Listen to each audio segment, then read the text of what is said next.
Sorry, I wasn't paying attention when I did this. We gotta set up the camera. It's been a busy afternoon. Okay, so I have the immense privilege of introducing Melissa. She's a fellow AOS judge. She's from Memphis, Tennessee. She's been growing for a long time.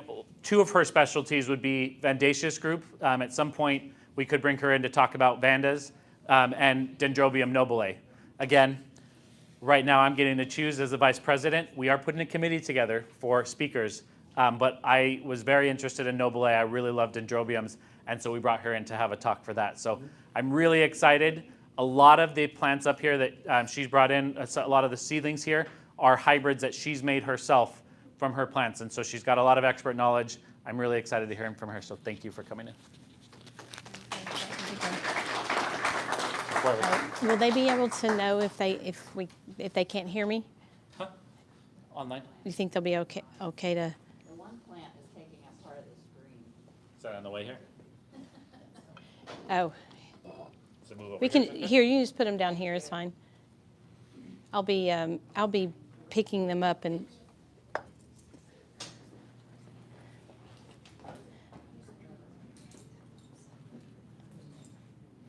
Oh, I didn't tell you which way that clicked. Which way to click?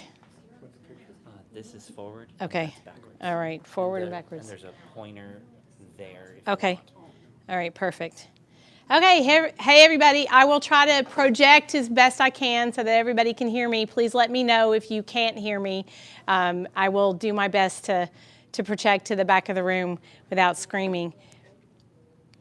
All right, I'm going to give you a quick little outline of what we're going to talk about. We're going to talk about the section species, a little bit of genealogy, and a little bit of notable crosses. And then we're going to talk about the cultivation because I know that's why everybody is here.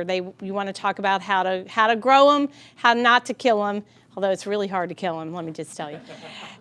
And then we're going to talk a little bit about troubleshooting, specific to the region that I grow in, which encompasses very close to St. Louis because Memphis, as you know, is only about 5 hours away.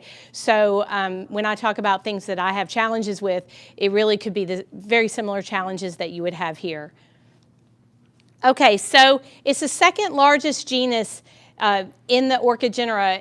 It's got 1,200 species, but there are 6 main sections. You've got Dendrobium, Callista, Formosa, Laturia, Felinanthe, I always butcher that name, and Spatulata. And the Dendrobium nobile is part of the Dendrobium section.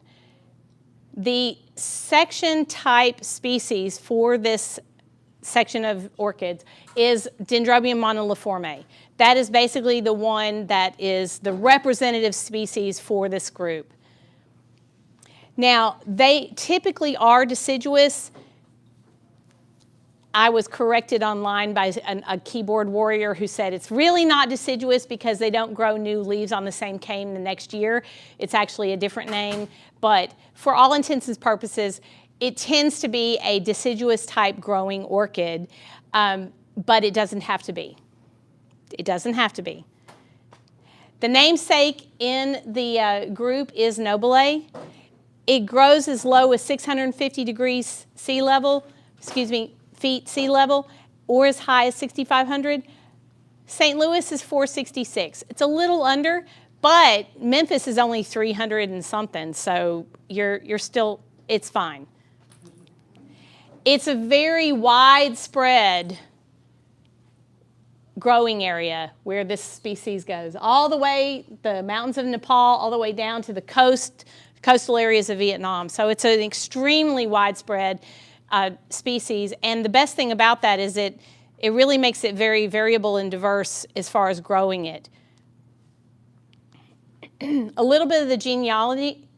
The nobile hybrid section really only has a certain number that are being used in breeding today. The most important ones, and it's in order, nobile. I'll give you some photographs. There's a big one, quote, in situ. Not really, but it kind of is. Signatum, and again, I apologize. I am not a botanist or a taxonomist, so I southernize my names. Signatum also comes in a non-dark throated type, which is more of a yellow throat.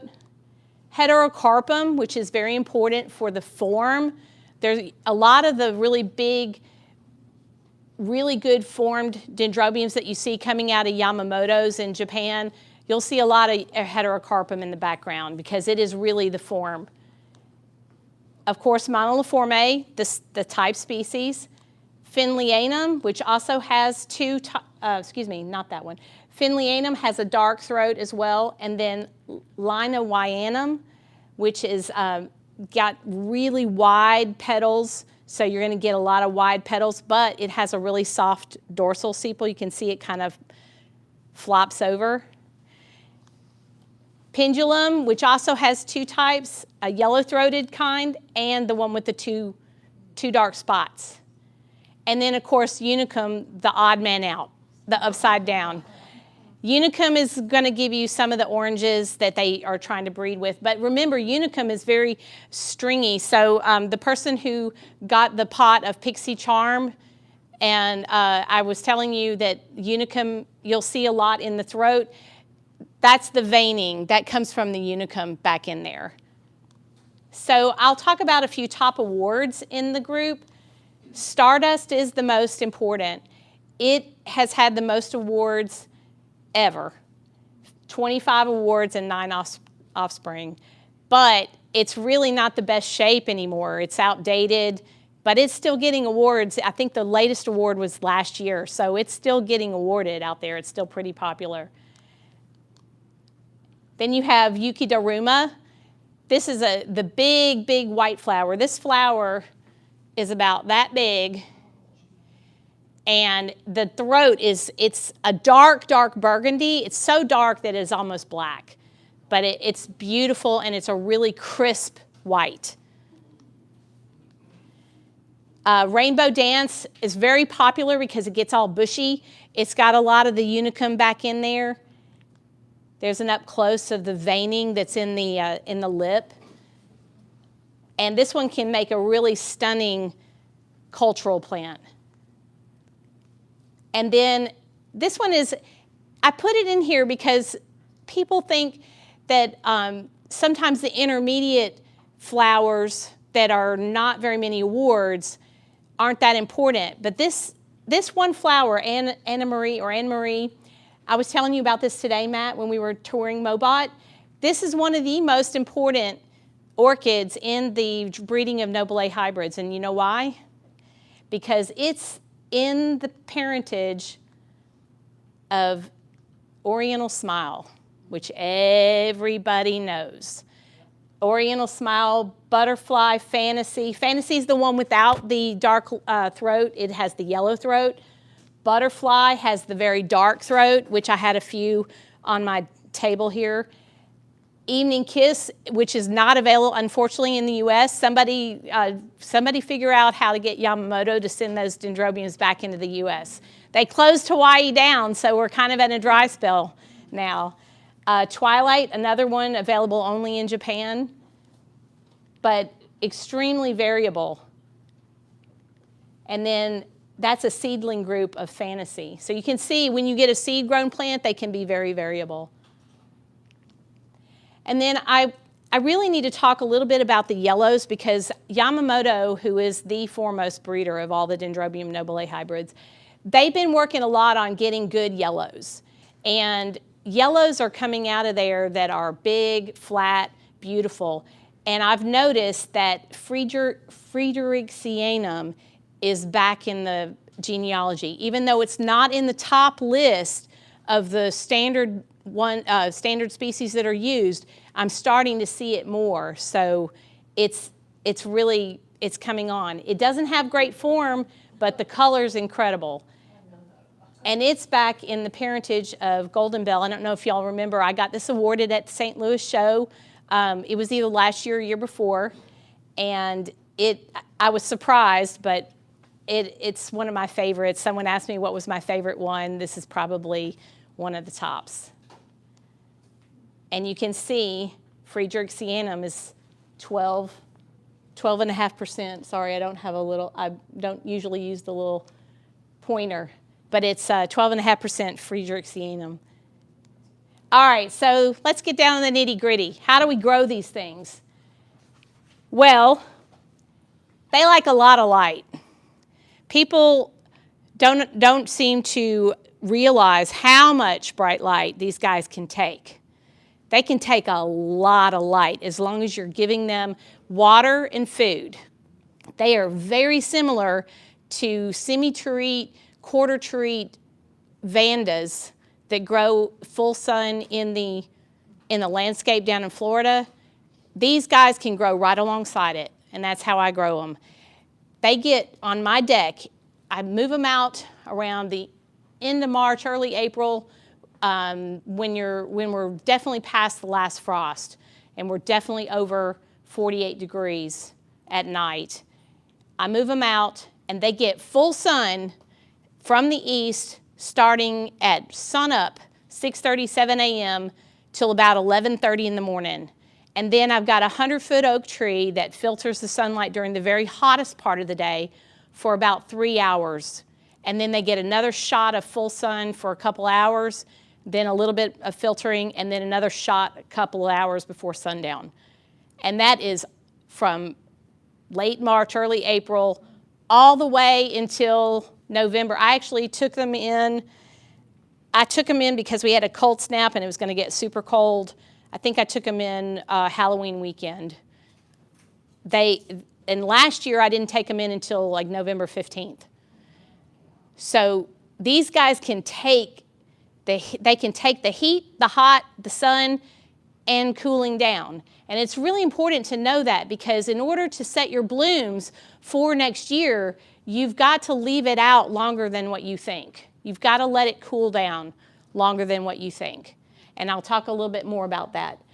Now, when you get a heat wave, if you're going to grow these outside, you do have to water them. Now, I grow in lava rock mainly because I also grow the vandas that are bare root strap vandas that are in the greenhouse during the winter. So these guys need to be able to take a crap ton of water almost daily. So I got to have something that's draining out quickly. So I'm growing in lava rock, but that doesn't mean that you can't grow them, because you can grow them in other things as well, and I'll talk about that.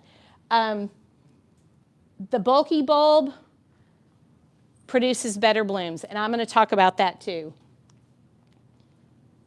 The most common cause of not being able to flower them is too much nitrogen. Too much nitrogen. That first number, if you've got a high number and then two low numbers and you're feeding like crazy, you're going to get cakeys. And you're going to get cakeys, and not only are you going to get cakeys, even the best of us growers have problems. I'm going to show you a problem plant. You're going to get cakeys, and you're going to get droopy leaves, stringy cane, and not good blooming the next year.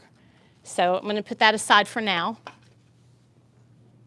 The first number, nitrogen. Second number, phosphorus. Third number, potassium.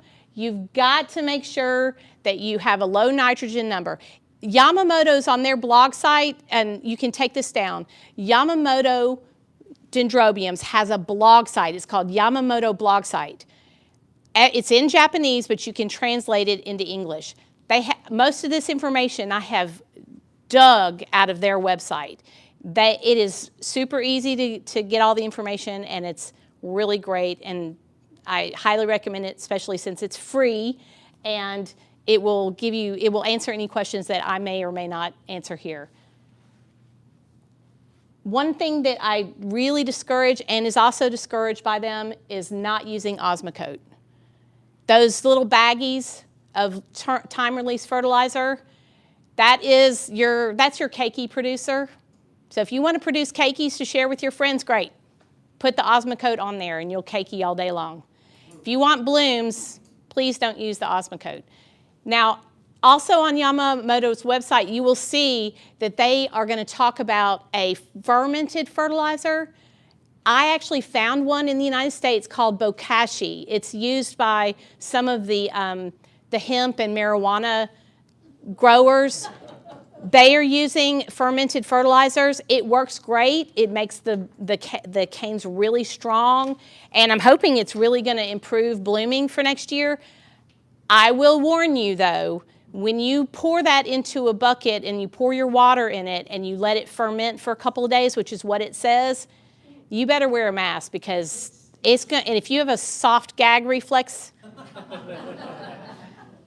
believe me, I'm forewarning you because I opened the lid and I nearly died.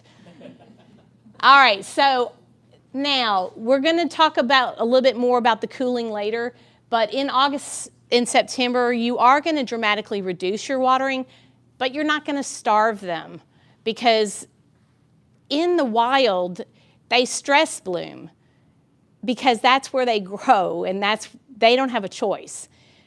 We have a choice. We can feed them and water them. Watering them is not going to stop them from blooming. The trick is to make sure you have the right light and the right temperature to go along with that watering because you don't want to oversaturate, you don't want to overfeed, you want to feed at the right time, you want the light at the right time, and you want the fertilizer at the right time. Everything is kind of about timing. All right, water, light, media, temperature. The more light you have, the faster draining media you have, and the warmer it is, the more water you're going to give them. Conversely, if you're bringing them into the greenhouse or you're bringing them into your sun porch in the winter or you're going to put them in your garage and let them go a little bit dormant, then you're not going to be watering them every day because you will rot them. So it's all about timing and putting it all together. The winter rest, we don't need it. You force the blooming by doing the winter rest. But if you want better blooms, you manage the winter rest by giving it the right amount of water, the right amount of light. If you're not going to give it light during the winter, then no, don't water it as much. Water it minimally, maybe spritz it. But if you're going to put it on your light stand and have good lighting all winter long, then you need to give it some water because it's going to try to grow and set buds. That's setting buds for the next season for blooming. All right. Wind movement, very important. If you're going to give it some heavy watering and some heavy feeding, you need to have some wind movement so those roots can dry out. And I'll show you some pictures of good roots versus bad roots. You need them to dry out. Now, they are hardy. Remember I said I don't bring mine in until November? They can be hardy down to 45, 46 degrees outside as long as they're not saturated wet. So if you've just watered them and you're going to have a cold snap, bring them inside for a couple of days and then you can put them back out again. I mean, I did that. I had just watered and then I looked on my thing and I went, oh crap. I didn't realize we were going to have a cold snap, so I grabbed as many of the smaller ones as I could. The bigger ones I did leave out and let them because they were, big plants. But the smaller ones, the mediums and smallers, I actually hauled my cookies out there and put them in, or you could tarp them just to make sure that you don't accidentally freeze them because you don't want to freeze the canes. Flowering. This is the funniest thing. Failure to water is the main reason they fade. Too much water will fade. Be careful to water at the base because if you don't, they will fade or they will get spots on them or they will get a little botrytis on that little black spot on the lighter color flowered. So it's kind of like, but if I don't water enough, they'll fade. If I water too much, they'll fade. It's a balance. It's a balance. When your buds are setting and they're close to being open for a show, you want to just water at the base of the plant. I am very bad about not following that rule. I try to follow that rule. In Japan, they put plastic bag protectors over the buds so they don't get damaged by water showers or get the botrytis. So if you only have a few plants, just grab a plastic bread bag and shove it over it and then water the plant. But if you have 150 of them, then yeah, okay, no. All right, a couple of you asked me about repotting in media. I like lava rock with a little bit of charcoal if it's fast draining. My second favorite is the Fertilome orchid mix, which you can buy locally. I think you can buy it at Lowe's or Home Depot or BWI, I think. If not, the regular Better Grow Phalaenopsis mix at Lowe's and Home Depot, it would work just fine. Or you could use Orchiata if you if you wanted multi-size, because I think Orchiata comes in like 4 different sizes from Superpower down to smalls, and you can make your own mix. Dendrobiums are not picky. They will love anything as long as it's fast draining, and they will be happy. Now, one thing I will tell you about root structure in dendrobiums, I tend to overpot mine because I don't want them to have to be repotted for a couple of years. And I do that for a very specific reason. They don't like to be repotted. They don't like their roots to be disturbed. They actually prefer to grow in that pot, attach their roots to the sides of those pots, and hang on for dear life. They literally don't like to be ripped out of the pots. They'll sulk for a year or two, pulling them out. So I like to overpot mine. But that be forewarned, if you overpot them, you need to adjust your watering accordingly. If you're going to overpot them with bark and you only water once a week, well, that might be 10 days or 12 days instead of once a week. Just, maybe stick your bamboo stick in there, and if it comes out damp, don't water. Have you tried mounting them? I have. In fact, I sold a couple that were mounted, and I do grow a few of the pendulous ones that are skinnier caned mounted, but they're harder to display for a show. So it's more complicated to display them for a show. When you're going to take them to a show and they're mounted like that, you really need to make sure that you are talking with the folks who are going to put in the display and have something high up so that you can hang them so that you can see the blooms. Because there's nothing worse as a judge to have a beautifully presented plant, but it's a mounted plant. It's down here and the blooms are down here. So you're having to bend over. So if you're going to do that, great, fine. They'll look fabulous and they'll make a big old show. But you want to place them up high so that when you walk up, you can see the blooms right in your face. Okay, if you do bark, you're going to need a pot clip. Everybody here probably knows what a pot clip is. This is a pot clip for a clay, and I think I have a couple of pots that have pot clips in them, so I can show you. And then a plastic pot clip, that's what it looks like in the clay pot. And then the plastic pot clip's a little different. It's just, little. You want to seed them in good because they want to be root bound. Dendrobiums like to be tight. There's the picture of the Orchiata. That's the number 9. All right, blooming. Okay, so a perfect clevate bulb. It's small at the base, fat in the middle. I guess I could use the pointer. And hardened off. They call that hardened off at the top. And you can see that it's got buds at almost every node. You can see a tiny bud there, and you bud, lots of buds. And you want buds all the way from the bottom to the top. So temperature is very important to the setting the buds. When the canes have matured completely. Now, people always ask me, what does that mean? I brought a couple of example plants, and I even have an example of one of the seedlings.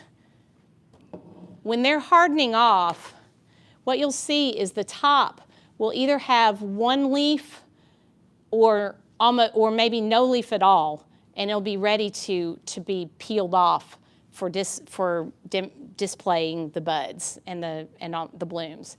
That's hardened off. A weak cane, again, too much nitrogen, not enough light, overwatering, Well, look what happens. You see how not hardened off that top is? How floppy it is? How floppy, there's another, see how floppy that is? And I'll show you another example of that. You want to start exposing them to a lower temperature, below 57 degrees, for about an hour. And what I do is I just leave them out and let Mother Nature do her thing, because I'm not going to move them in and out, in and out, in and out constantly. They will start putting these little buds out, and then you'll have a 50 days. And I'm going to show you a calendar, and you're going to just be amazed. This is just, it does what it does. It's like clockwork. Once you've had them cool down for about 25 nights, you're going to bring them in, start warming them up, and then buds are going to start. And believe me, trust me, they will. There's someone here who bought one of the little cakeys of the angel kisses. It already has buds on it, because we had an early cool dip in Memphis, and it was outside, and it decided to initiate buds early. And then the buds will start coming on. And look, buds from top to the bottom. And I'm going to tell you about how to get those buds from top to bottom. This is the most important chart. You want to take a picture. If you don't have a picture, this is on Yamamoto's blog site under commercial growing tips. If you want to have your plant in bloom by your show, then you're going to cool it down in September, October. You're going to bring it into your greenhouse or inside November and December. And it's either going to be blooming in December, or if you want to slow it down, cool it down a little bit longer, and it'll bloom January, February. I'll get out of the way for those of you who want to take pictures of that, but it is on Yamamoto's website.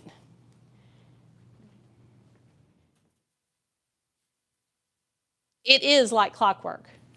Now, before we go to troubleshooting, I'm going to show you. This is the Angel Kisses mother plant. So we had an early cool down. When was that early cool down? August? It's like August when we had a little cool snap. Everybody was wearing sweatshirts. It was really chilly. I remember when we came into St. Louis, I thought, oh my God, it's really cold up here. Well, this one was outside on the deck, and it decided that was a cool down was enough for it. So it initiated, you see the buds? It initiated the buds. That was August, September, October, November. It's like clockwork. Cooled it down, and then it started blooming. Same thing. This is a larger size. That's more of a miniature type growing. It doesn't grow very big. This is Dendrobium snowflake, which is a larger one. See the buds? They've already initiated. And see how far down they go? They stopped here. They didn't go any lower, probably because I had it staked. It might put out a bud right there. I think I feel one. So theoretically, we really want it to go all the way down. But I think it's going to put one out there too. But that is what that cool down does. Critical. All right, we already talked about the too much nitrogen. Let me show you a picture. There's another picture of what happens when you have too much nitrogen. You see the fan, that fan shape on the top? Very weak cane. Another picture of what happens when they're cakeys all over the place, too much nitrogen. Another picture of what happens, and this is the most important picture and the reason that I showed you this. You see the length of the node and how stringy this is. Okay, so you see each one of these spots is where a bud would be. So you get 1, 2, 3, 4, 5, 6. 6 only on that one nasty over nitrogen string. Okay? Well, what you want is that. Because look, 1, 2, 3, 4, 5, 6, 7, 8, 9, 10, 11, 12. That's what you want. You want fat cane. So when you're going to buy from a grower and you are there and you can see what they have and they have nobile hybrids, you can tell instantly if they've fertilized with too much nitrogen or not.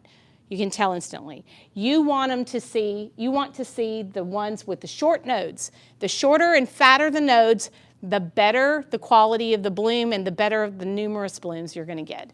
And I can show you even on the seedlings. Here's a little seedling. This came in flask October of last year. See all those little nodes?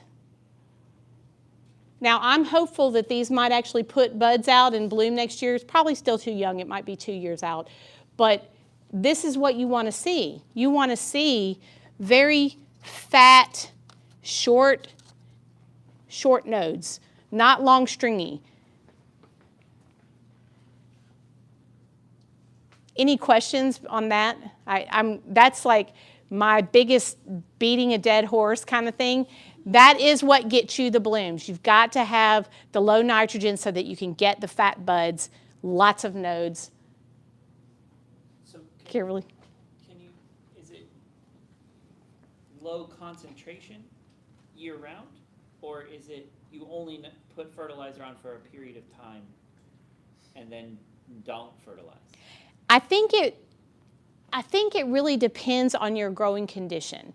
For me, I fertilize year-round because I grow Vandaceous along with it. Now, that may not work for everybody else because especially some of you PAF growers, I think that they get fertilizer burn, and I don't know, I don't grow those, I kill them. So if you grow PAFs alongside things, I would be concerned that that would be too much fertilizer for those plants. Do you know how much nitrogen you put on yours then? I'm doing 10-52-10. It's Miracle Grow. I'm getting it from Ace Hardware. I do a teaspoon per gallon, and sometimes 2 teaspoons per gallon in the summer outside on the deck when it's full sun. My fertilizer is the color of that jacket or that shirt. It's strong. But I mean, they're getting a lot. They're getting a lot of sun. I mean, I had a Dendrobium that literally grew from this big to this big in one season. I mean, they're growing, and they're growing fast. So I think it really could depend on what else you're growing and your condition, what you would want to do. Now, if you wanted to just only do the fermented fertilizer, it's very minimal nitrogen at all. It's like micro nitrogen. It's like 0 point something. I think the brand I'm using is Bokashi. And if I remember, the numbers are like incredibly low, nothing. A lot of it's just the fermentation that's causing the fertilizer. So I'm not a fertilizer expert. I just say that you want to make sure that number is low. But you fertilize, you need nitrogen to get the plant to grow. You do. But you need to cut it back in the fall. Yes. That's the main thing. Yes. Cutting it way down in the fall. You are cutting it way down. But again, that depends on how you're growing during the fall and the winter. If you're still going to continue to have a lot of light and a lot of airflow and movement, you're not going to reduce as much as someone who, say, grows in very, very low light and in very much cooler conditions in the winter where they wouldn't hardly fertilize at all. So again, it's tailored. This is how I grow.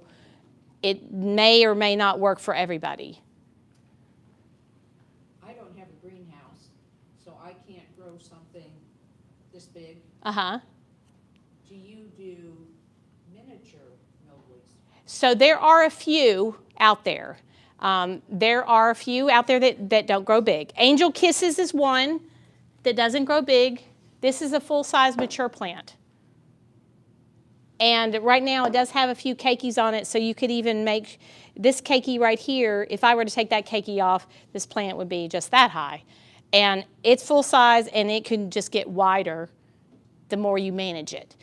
Another one that is small is Hamana Lake Prism, which I brought a few cuttings. Those are miniatures. It's an even smaller plant. Hamana Lake Kumi is another clone, which is a different, the Prism has the flares, the pink flares on it, and the Kumi is a solid pink petal.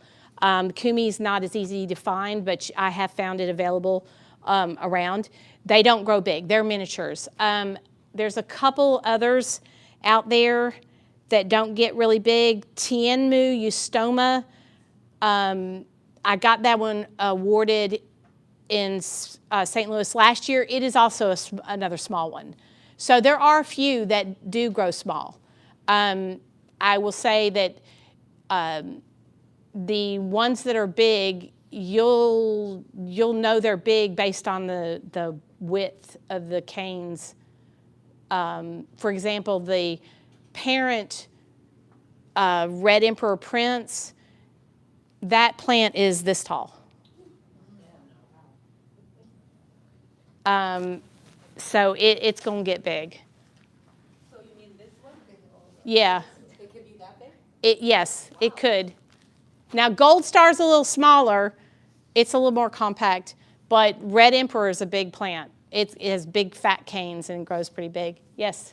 This spring I was out at Palmer Orchids down in Florida. Yes. They had benches full of 4-inch noblies that were just chock full of growths, and you could almost hardly see the foliage for the flowers. Yes. And they were Are they the? 6-8 inches tall. I bet you that was Kumi, because I have bought from them before.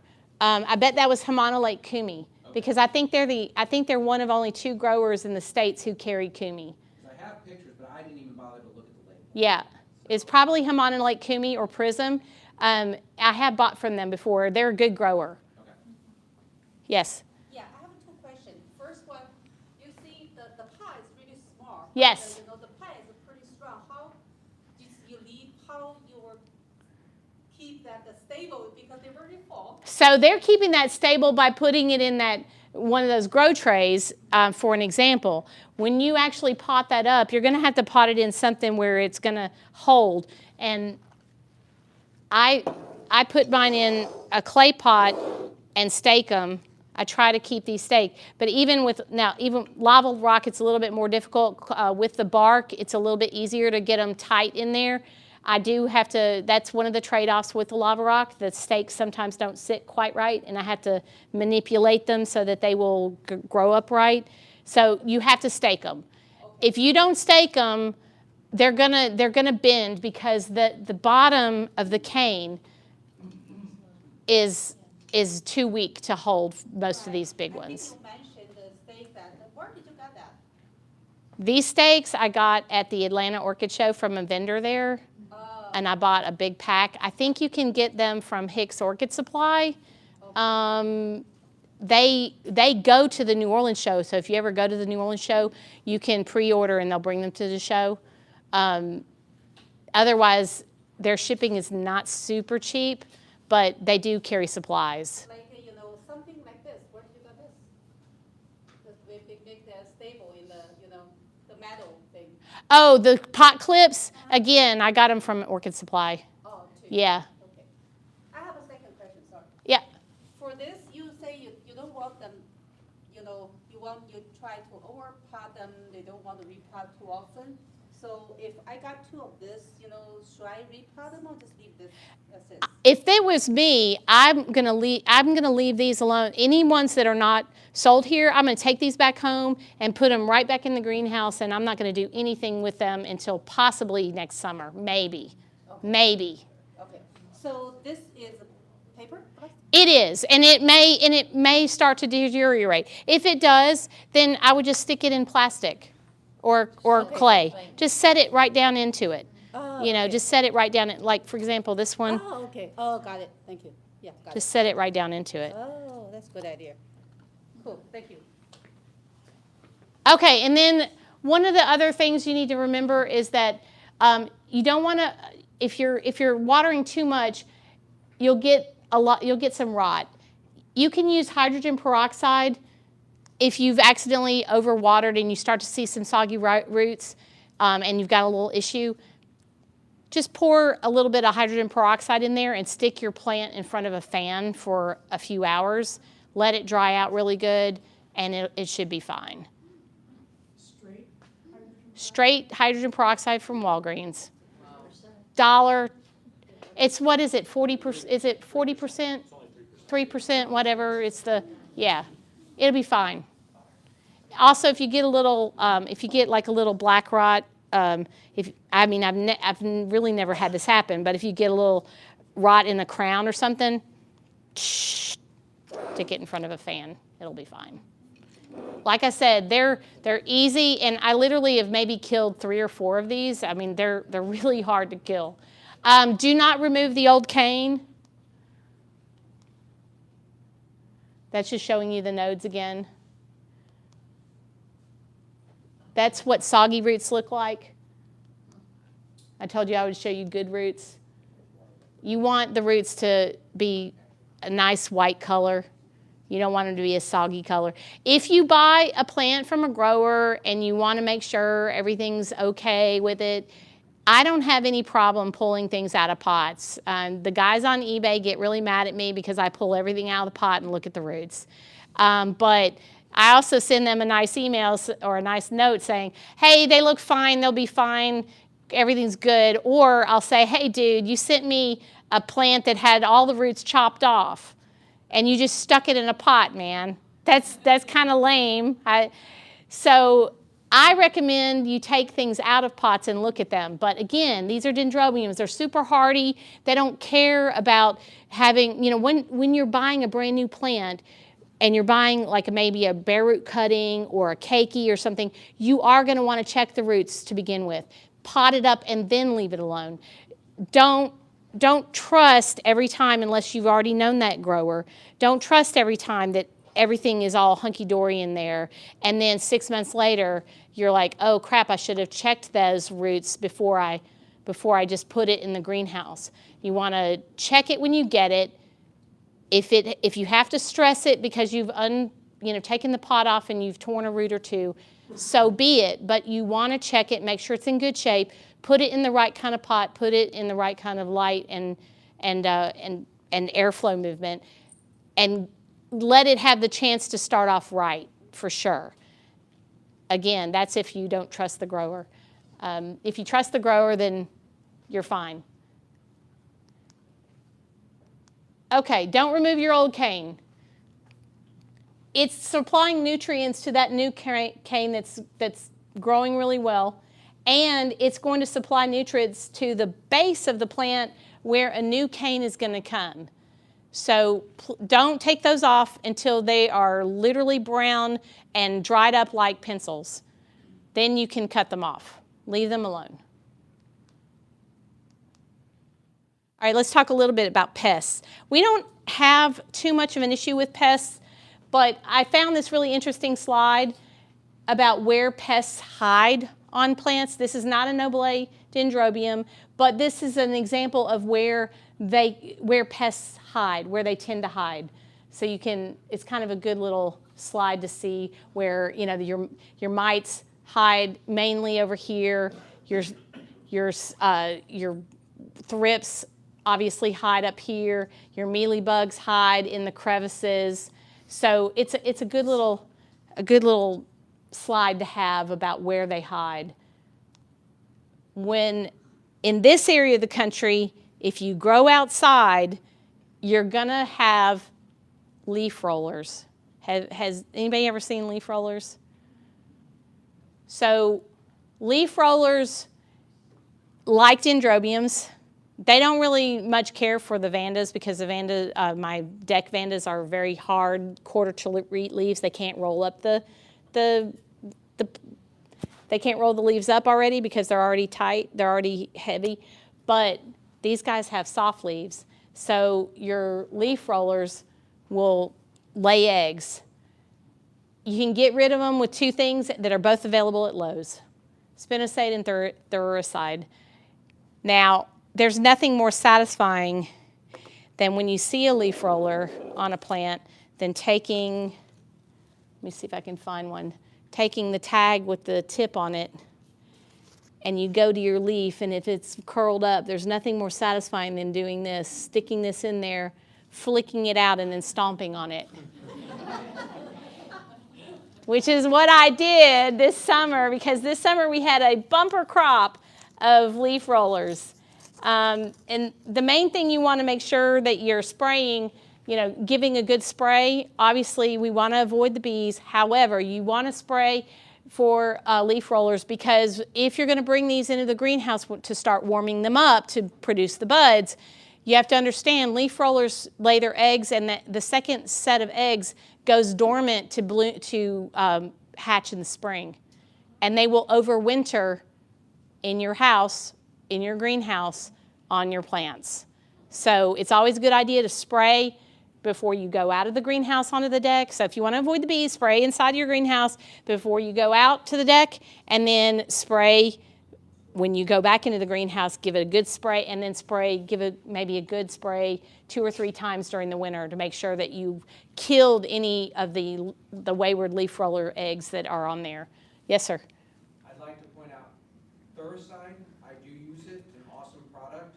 However, they have to eat it in order for it to be effective. That is correct. So if you spray it, you're going to see a little bit of damage while they consume the leaf that has been sprayed. It's BT, it's safe, it won't actually harm your bees. But it has to be consumed, and when it rains or if you water it, it can wash it off and be a little less effective. Yes. So be diligent about spraying routinely, and it shouldn't be a problem. Yeah, and then the other thing that's really good about the leaf rollers is that you can physically see their damage. So one of the things that's great about dendrobiums is when they're getting ready to set their buds for the next bloom season, is that they're also yellowing their leaves, and we're pretty much removing them. And you guys need to not be afraid of doing this. You get your leaf and you take it off.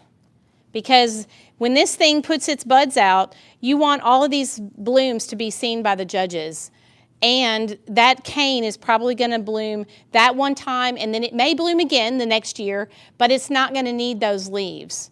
So you can just take those. If you see a leaf roller or leaf roller eggs or whatever, you can just take the leaf off. Remove the leaf.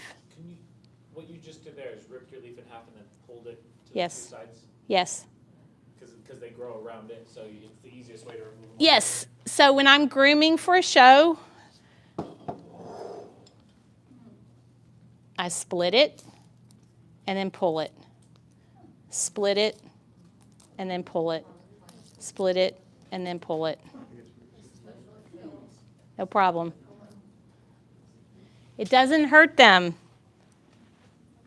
And then then you'll be able to see all those nice blooms. They won't be hiding inside the leaf. And if you look on Yamamoto's website, almost every one of their blooming plants has no leaves on them, right? We've all seen them. We've all, salivated over their beautiful blooms. There are no leaves on those blooming plants. They carefully just take them all off. Yes, sir? So do you use spinosad or your thuricide? I have both. Right now I tend to use the thuricide as my main one. But again, I water a lot, so I have to do a more frequent spray program. Okay, so next, Mealybugs and cockroaches. I'm not going to talk about every pest because I'm going to talk about the ones that I have seen and have challenged with before. I haven't had as many challenges with mealybugs, thank goodness, because they're a pain. But if you have mealybugs, you're going to know where they are because they hang out. They literally hang out in the worst possible spots. They hang out right in the throat of your bloom. You'll see it in the very back of the throat of a bloom, or you'll see it on the back side. They'll hang out right over here where some of the you'll see some of the honeydew or whatever. You'll see some of that off. They'll hang out there, and then a lot of times they'll hang out in the leaf axil area.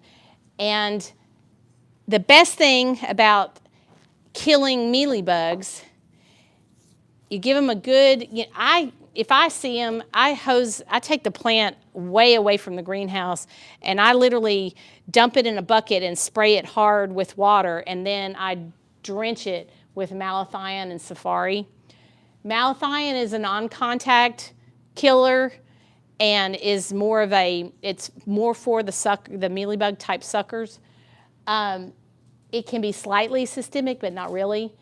Safari is a systemic, so they are going to have to eat it in order for it to do its work, as a systemic through the cane or whatever.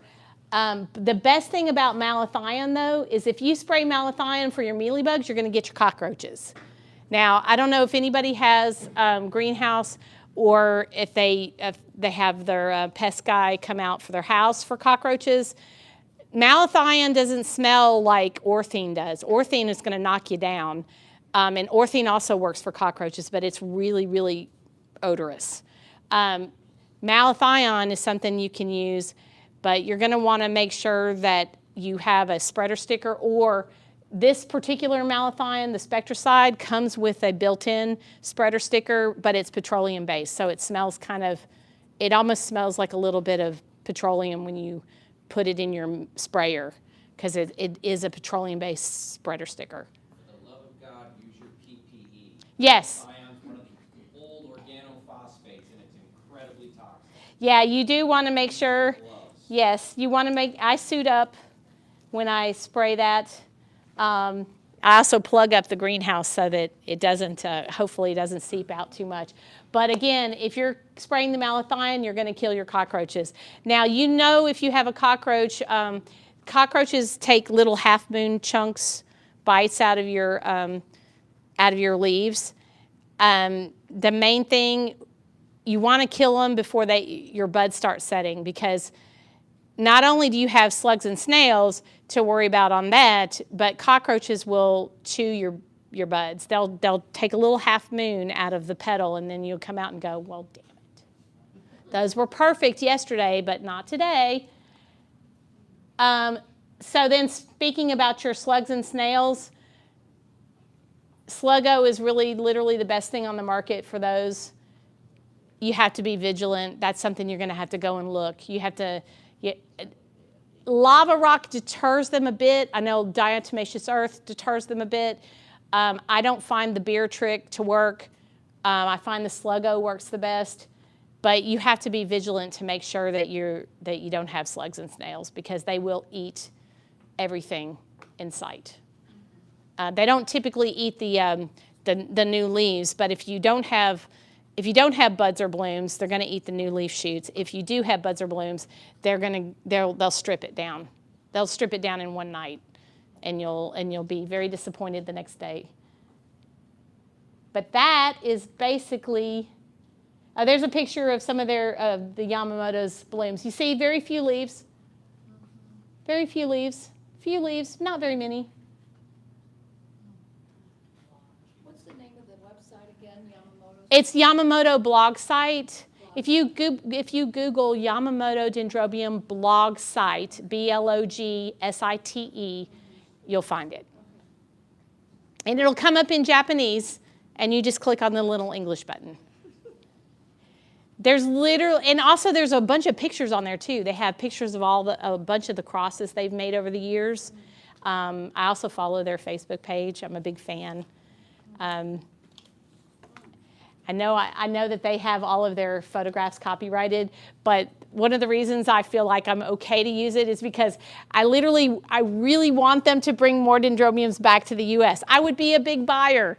So if anybody has any contacts with them, please tell them to bring more Dendrobiums back into the U.S. because I would love to see all of the new crosses that they are doing over here. Become an importer. I would, Charles and Susan can bring them in, bring stuff in, but it's incredibly difficult.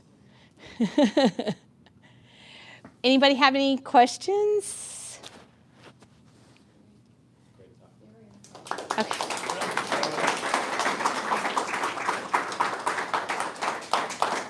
I appreciate you coming out. There was, I think, I learned a lot out of that. But before we go to the break, I